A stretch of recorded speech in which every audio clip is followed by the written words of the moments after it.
Iska, el arma más poderosa de la humanidad, tenía un plan.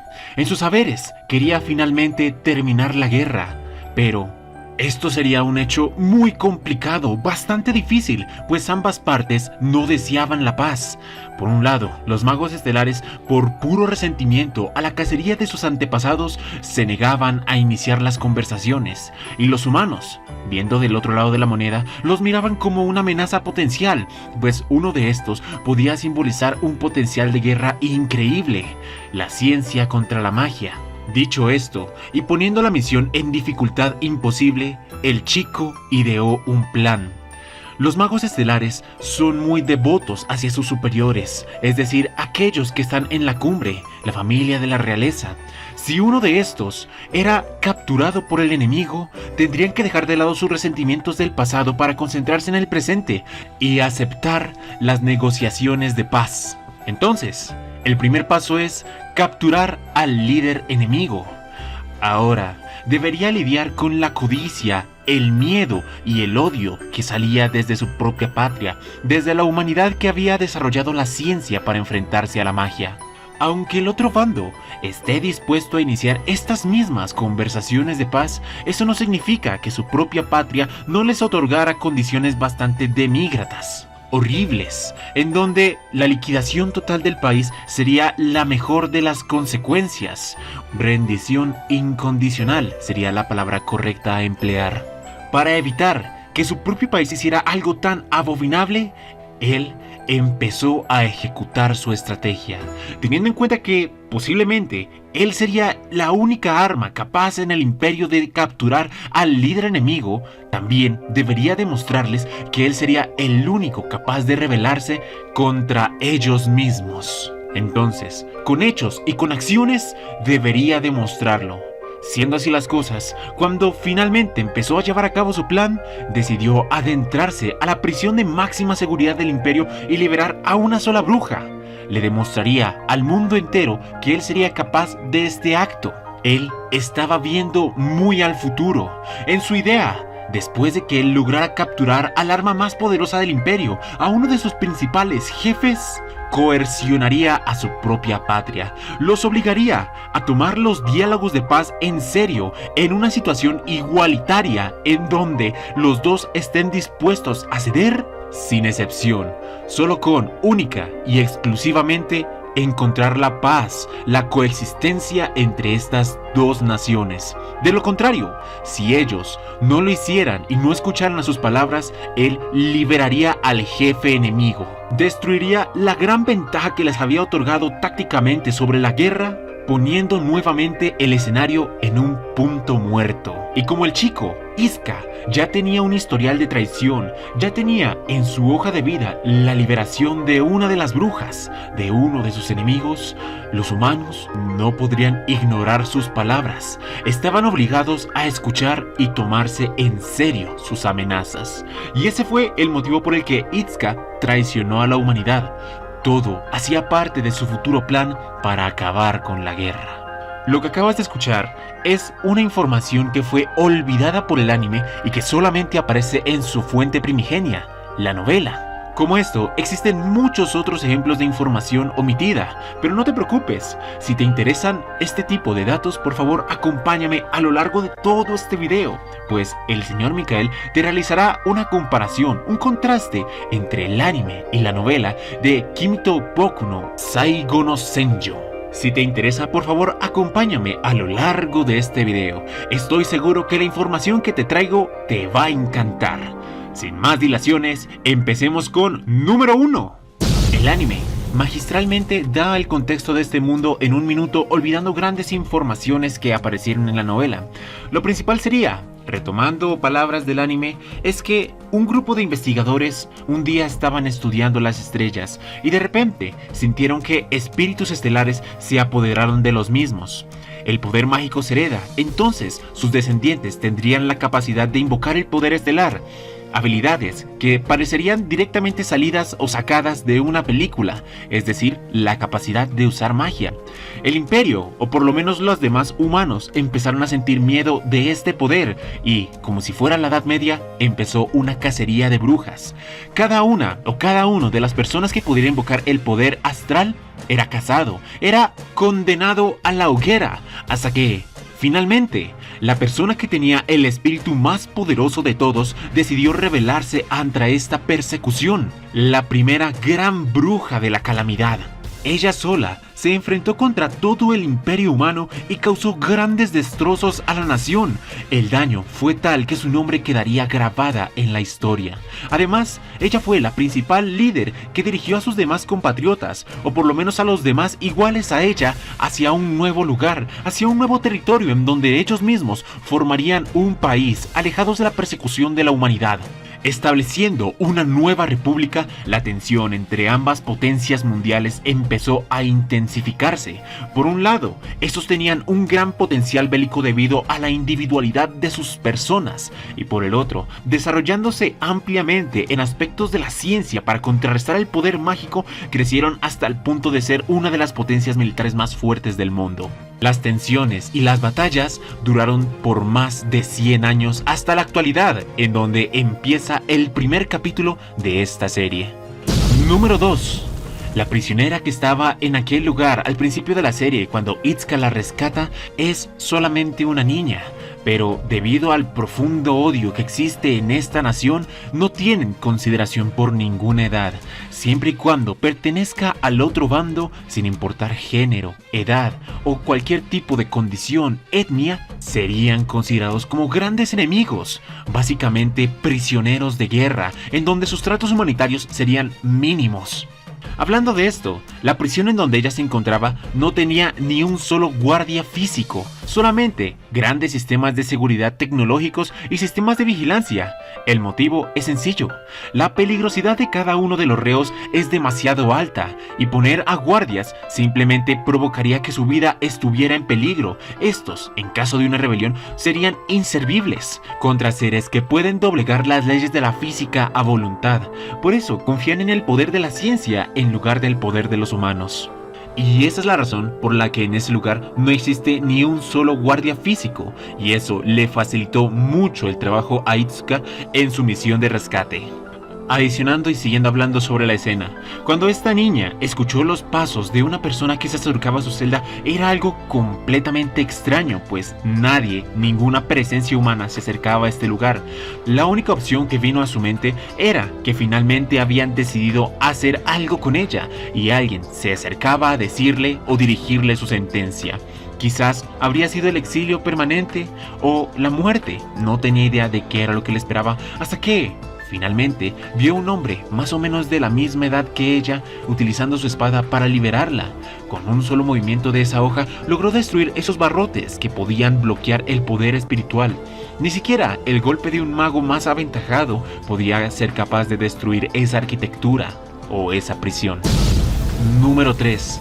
Después de que Itsuka le dio dinero y comida antes de liberarla, el anime olvidó animar una escena importante, y es el plan que este le dice para que ella pueda escapar.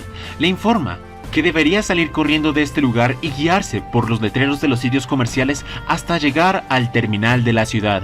Una vez ahí, utilizar el dinero que le había dado para tomar un bus que la llevaría directamente hacia la ciudad neutral.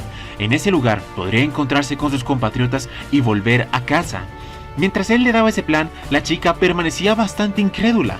No podía tomar en serio esta situación. Pensaba que quizás era una trampa, que le iban a ejecutar al principio o al primer momento en el que ponga un pie fuera de este lugar. Pero no tenía más opción que creer. No tenía más opción que aceptar las palabras de este joven. Recibiendo el dinero, sale. Y a medida que cumplía su escape, se daba cuenta que las palabras del chico eran ciertas. Y no fue sino hasta que subió al bus directamente a la ciudad neutral que ella pensó: esto es cierto, esto es real. Pero ¿por qué mi enemigo me salvó? ¿Por qué pasó esto?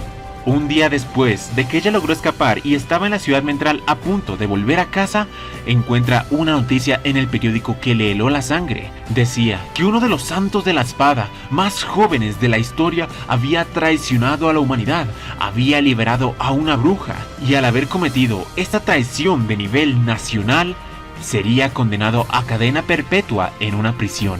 Las últimas palabras que conocemos de esta chica en la escena es ¿por qué? ¿Por qué pasó esto? Pero yo, al principio del video, ya te expliqué exactamente por qué él la liberó. Número 4. Cuando Iska fue liberado de prisión, estaba en tela de juicio por personas que no se le veían el rostro. Aquellas personas eran las armas más poderosas del imperio, conocidos como los Santos de la Espada. Mientras le emitían el juicio de absolución a Iska, le dijeron que él era reconocido como el sucesor del Acero Negro. Este personaje, según la historia, era, anterior a él, el guerrero más poderoso que tenía la humanidad, tan fuerte que podía encargarse de un ejército enemigo él solo. Pero, sin saber el motivo ni nadie el por qué, desapareció, dejando como legado a su estudiante sus dos armas, aquellas que tenían el poder máximo para enfrentar a los magos astrales. Por cierto, esta ya es una diferencia más amigable con la novela y en el manga. Después de que él desenvaina ambas armas, se corta el cabello. Según la novela y según el manga, al estar un año en cautiverio y sin tener un mantenimiento correcto a su propio cuerpo, cuando por fin tuvo acceso a un objeto cortopunzante, este se dio un corte de cabello un poco marica desde mi punto de vista, pero se lo dio. Finalmente, estas armas solamente pueden demostrar su verdadero y máximo poder cuando están siendo blandidas por su portador. El anterior era Acero Negro, pero cuando él desapareció e Iska fue capturado, el destino de las armas fue pasado a manos del Consejo. Se dieron cuenta que ningún espadachín era digno de blandirlas, pues ninguno sacaba su verdadero potencial.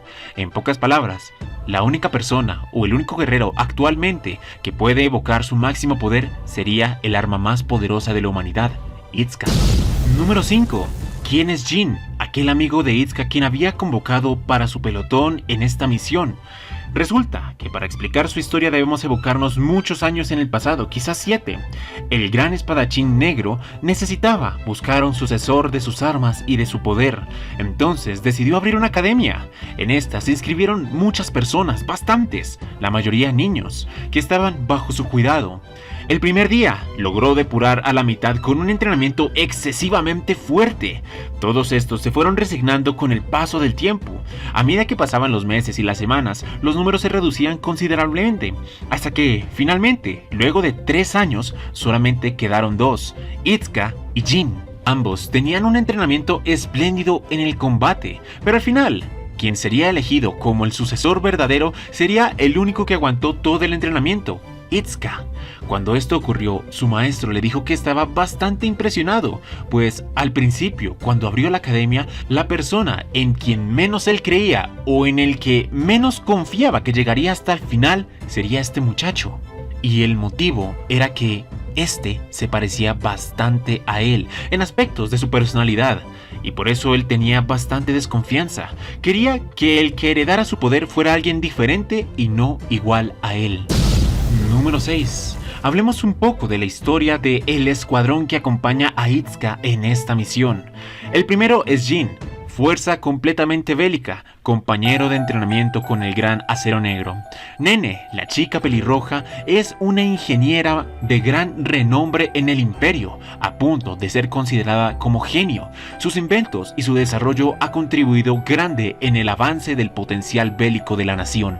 Su capacidad de combate se limita a los dispositivos que ella tenga equipadas. Y finalmente se encuentra su capitana, cuyo poder de combate es básicamente 0, pero al conocer muy bien las personalidades de su equipo y por un gran sentido de liderazgo, es la ideal para ser la capitana, o más bien, la comandante de esta unidad.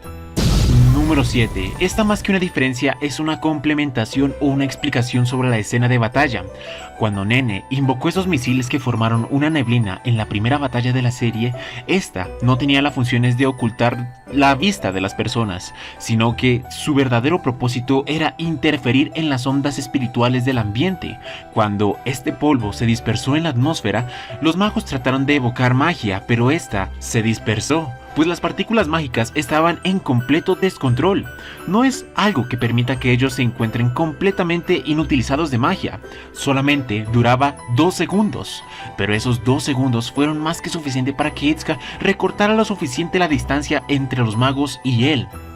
Dicho lo anterior, uno de ellos trató de invocar una gran bola de fuego para destruirlo. Sin embargo, según la novela, Itzka fue capaz de esquivarlo ya a su aguda intuición e instinto. Él dijo que en cuestión de segundos, mientras la bola de fuego está a punto de caer, puede ver cómo ceniza y humo sale o se levanta desde el punto de aterrizaje. Detectando esto, para él es simplemente y muy fácil esquivarlos. Por otro lado, en lo que respecta a la magia de viento, esta, en su activación, es completamente invisible, por eso él no es capaz de detectar qué clase de hechizo es el que está a punto de ser conjurado, pero en el instante en el que este se manifiesta en el mundo real, puede verlo, leerlo y al mismo tiempo reaccionar contra este. Número 8. ¿Qué pasó con los soldados enemigos luego de ser derrotados? Según la novela, el plan a seguir era capturarlos a todos ellos. Iban a ser esposados y después trasladados a la base militar donde estaba el reactor. Pero antes de iniciar dicha operación, se dieron cuenta de que los cuerpos habían desaparecido. La tierra a su alrededor se habían movido. Y para cuando se dieron cuenta, un golem gigante estaba siendo formado desde la tierra. Este había arrastrado los cuerpos de sus compañeros y los había absorbido dentro de él para protegerlos. No podían ser capturados, y es por eso que ella, la Maid de la gran bruja de la calamidad de hielo, había intervenido para rescatarlos. Número 9. La pelea entre Itzka y la Maid de combate realmente fue muy acortada en el anime. La animación es hermosa, por supuesto, no lo voy a negar, pero la novela describe un combate un poco más táctico y amplio, desde mi punto de vista, mejor. En principio, datos que fueron olvidados. La Maid de combate Rin en este caso, vio que el muchacho era capaz de cortar las artes espirituales y le exigió una explicación. Aquí es cuando él habla que la espada negra que él empuña tiene la capacidad de cortar la magia siempre y cuando le dé en el punto indicado. Así que él no puede hacerlo por obra y magia del Espíritu Santo, sino por las armas que tiene equipadas. En ese combate, que en principio puede que se desarrolle de la misma forma que aparece en el anime, Itzka trata de asestarle un golpe directo a la domadora del golem, pues o atacar directamente a la bestia no tenía ningún sentido debido a su capacidad de regeneración. Al ver de que el primer impacto falla y ella esquiva el ataque saltando, se ve forzado a retroceder, pero a su sorpresa, mientras se encontraba en el aire, ve que el suelo se había tendido una trampa, pues se había convertido en un pantano fangoso. En el momento en el que él aterrizara, su movilidad sería reducida y esto sería aprovechado por su enemigo para darle un golpe decisivo y asesino. En lugar de eso, él, con potencia sobrehumana, patea el aire y salta hasta llegar a un árbol. Desde ahí mira fijamente a su oponente y el batalla continúa. Posteriormente, logra romper su férrea guardia y aparece justo en su espalda, la agarra de su ropa, la apunta directamente hacia su cuerpo y con su espada la amenaza tocándole la garganta. Después exige explicaciones, ¿dónde se encuentra la gran bruja de hielo de la calamidad? Pero ella empieza a renegar diciendo que los de el reino celestial no venden a sus hermanos. Adelante, puedes matarme, torturarme, quemarme, hacerme lo que quieras. Ten en cuenta que nosotros jamás traicionaremos a nuestros hermanos. Número 10. Cuando Rin empezó a balbucear todas esas palabras de estoy primero dispuesta a morir, tortúrame o hazme lo que quieras antes de traicionar a uno de mis hermanos, Itzka puso una cara bastante incómoda, pues en sus adentros él no quería hacerle daño, él no deseaba lastimarla. Al ver ese momento de dubitación, de vacilación, al ver que el filo de su espada es apartada de su cuello, ella aprovecha, se desliza sobre su propia ropa, quitándose el vestido. Utiliza la tela para enredar la espada y así desviarla de su contraataque. Una vez limitados sus movimientos de su arma, se abalanza con un cuchillo directamente hacia su cuello, pero él, con su gran entrenamiento de combate físico, la reduce en el suelo, generándole así una derrota inminente. Número 11. La batalla entre Iska y Alice fue un tanto resumida, pues habían aspectos muy importantes que fueron olvidados de contar. El primero es la gran capacidad de combate de Iska para enfrentarse a los magos. El primer movimiento de Alice fue invocar 4 muros de hielo, los cuales se cerrarían de forma abrupta aplastando a su oponente. Pero antes de que la jaula estuviera completa, él, en un movimiento increíblemente rápido y sobrehumano, se escapa en una de las esquinas de este cuadro antes de que se cerrara. Previendo lo que él iba a hacer, Alice estaba invocando espadas de hielo que se dirigían directamente hacia su cuerpo. En contrarrestación, él empieza a girar violentamente, esquivando y bloqueando todas las armas que se dirigían hacia su cuerpo.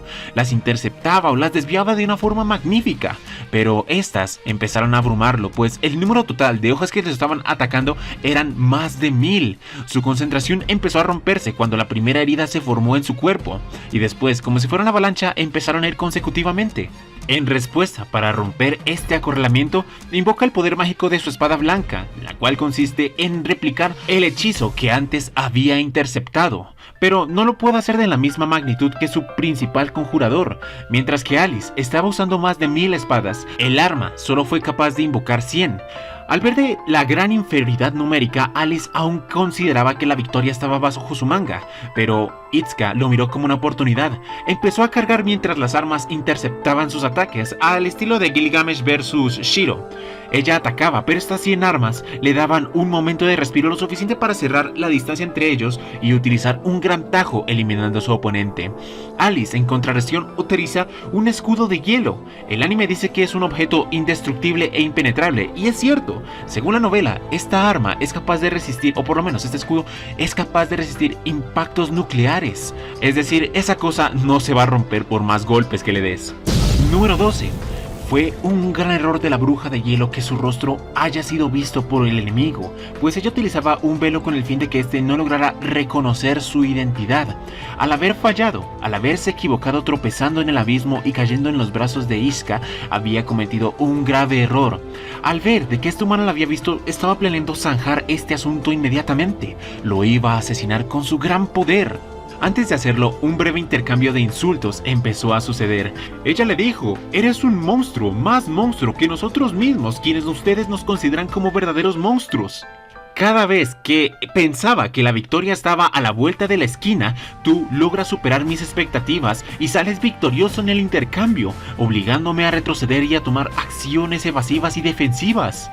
En respuesta, el chico le dice: "Lo mismo va para ti, no sabes cuántas veces he considerado que ya tenía la victoria y tú me la intervienes. Tú y yo somos exactamente lo mismo, ¿a qué vienen estos insultos, maldita sea?". Una gran aura asesina empieza a envolver el cuerpo de Alice, pero al escuchar las voces de los refuerzos, es decir, de sus compañeros que estaban volviendo al campo de batalla, ella decide tomar una decisión inteligente: escapar. En principio, no quería que más personas vieran su rostro, y en segundo, es estúpido continuar la batalla cuando sabes que los refuerzos enemigos están a punto de llegar. Por eso mismo, decidió escapar. Y finalmente, como último dato, número 13, déjame hablarte sobre cómo es que Iska y Alice se encontraron en el teatro. La novela le retrata todo un capítulo de los acontecimientos anteriores. Resulta que después de la gran batalla, Iska no pudo dormir por más de 3 días. Él estaba bastante pensativo sobre aquella batalla. Primero, porque su oponente no era alguien a quien pudiera abatir tan fácilmente. Estaba pensando si de verdad en un enfrentamiento él sería capaz de vencerla. Y también, la razón más importante, cuando ella vio su rostro, él pensó: "Maldición, es increíblemente bella". Su belleza, su rostro, le había quitado el sueño durante varias noches. Y esa era el 70% de la razón verdadera, el otro 30% era la batalla. Al ver que sus compañeros estaban preocupados debido a su condición, su capitana le ofrece ayuda. Se dirige hacia su lugar de residencia, su habitación, y trata de motivarlo, trata de hablar con él para descubrir la principal causa de su desilusión o de su cansancio. Descubres la situación, pero no le dice que estaba cautivado por la belleza de la reina enemiga, sino solamente que estaba bastante pensativo en la batalla. Al ver esto, decide darle unos boletos de una obra de una ciudad neutral que solo se hacía una vez al año. Si asistía, entonces quizás podría despejar su mente y tratar de estar mejor para la siguiente misión. Haciéndole caso y casi a regañadientes, pues ella le da una orden de: "Comandante, acepta eso". toma los boletos y al día después los lleva en un carro con un viaje de más de 6 horas hacia este lugar. En cambio, Alice estaba más o menos en la misma circunstancia, solamente que no estaba embellecido por los artes del espadachín, sino por su forma de combatir. Se daba cuenta que había alguien en el mundo capaz de rivalizarla, y esto le quitaba el aliento, le quitaba el suspiro. Finalmente, por cuestiones del destino, ellos terminan asiento al lado del otro, las dos armas más poderosas del imperio en cada uno de los lugares.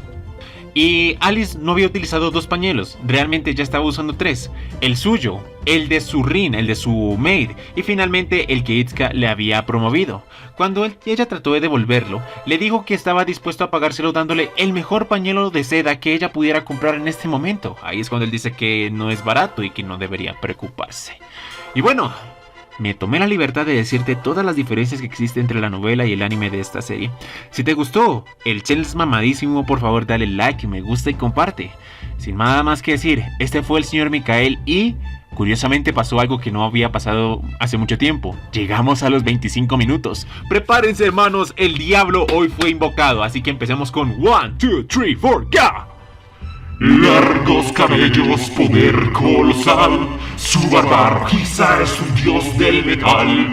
Thor, dios del trueno de la humanidad. Odín es su padre y vive en Asgard. Su destino es morir en Ragnarok, dando muerte a Jormungandr grande. Tiene 2 cabras que viajan con él, las come y resucita usando su poder. Dios del martillo, no puede fallar, y más de una vez se ha dejado engañar. Un gigante una vez se lo robó, Loki por ir a encontrarlo.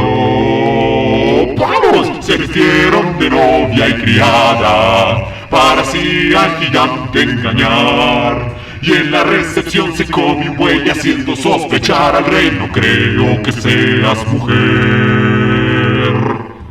Junto con Loki más viajes realizó. Viajan a Jormungandr para sembrar terror. Utgard recibe, si no queréis zurrar, tenéis que demostrar que vuestra fama es real. Loki fue derrotado en ver quién comía más. Thor de beberse un cuerno de cerveza que no acababa nunca. Le retaron a levantar a un gato, pero solo pudo con una pata, y intentó no mollarla que no pudo ni mover.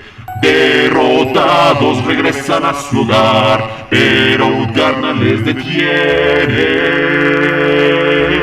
Dioses me habéis sorprendido, os he intentado engañar. Con mi magia todo lo cambié, con gran poder os enfrenté, oídme y lo explicaré. Loki luchó contra el fuego, Thor casi se bebe el mar. Ese gato es Jormungandr y la vieja es la muerte. Maldito, te voy a matar. ¡Te reviento! Y bueno, esa fue la canción de Thor. Si te gustó el video, por favor, dale like, me gusta y comparte. No olvides seguirme en mi Instagram. Sería muy grato de tu parte si me vas. El link está en la descripción del video. Sin más que decir, nos vemos mañana. Adiós.